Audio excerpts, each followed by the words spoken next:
Being a caregiver can bring out all kinds of emotions. One day it may be rewarding and fun, while the next it might be stressful and draining. It's a demanding job, and sometimes caregivers get so wrapped up in their duties that they start to neglect their own health and well-being. In this video, we'll teach you how to recognize some of the signs of caregiver burnout and give you a few tips on what you can do to prevent it. On the best days, caregiving is empowering. It brings you closer to the person you're caring for and provides you with a sense of purpose and inner strength. However, it's just as likely that being a caregiver will cause you to experience negative feelings. You might even feel several emotions at once. Scared about the future, angry about your situation, frustrated about your limitations, and anxious about all the things you need to do. The good news is, these feelings are all perfectly normal.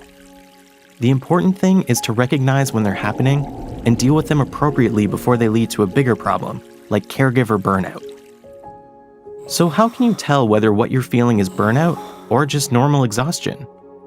Here are some of the symptoms to look for. You feel a strong urge to run and hide from your responsibility.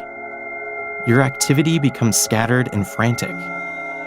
You often feel angry and irritable. You have a hard time concentrating and can't read more than 3 sentences at a time without losing focus. You often lose track of important details.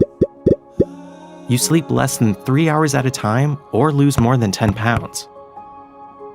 Everyone gets exhausted once in a while, but it's the intensity and frequency of these symptoms that separates a normal reaction from burnout. If any of these symptoms describe how you feel most of the time, you should seek help from your family doctor as soon as possible. The best way to prevent burnout is to deal with your emotions as they come up. If you start to feel stressed, angry, guilty, or depressed, take a moment to stop and think about why you're feeling this way. Acknowledge the source and try to move past it. Open yourself up to creating a give-and-take relationship with the person you're caring for. They may have as much to offer you as you have to offer them. You're both in this situation together, trying to do the best you can with the knowledge and skills you have. Don't expect the person you're caring for to change their entire personality, but aim to find some common ground and work as a team. If you start to feel overwhelmed, try using one of the following techniques to help calm yourself down and ground you.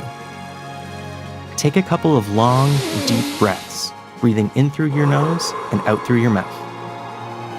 Count slowly down from 10.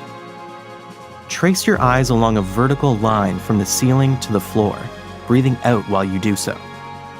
Put on music by one of your favorite artists. Get some exercise.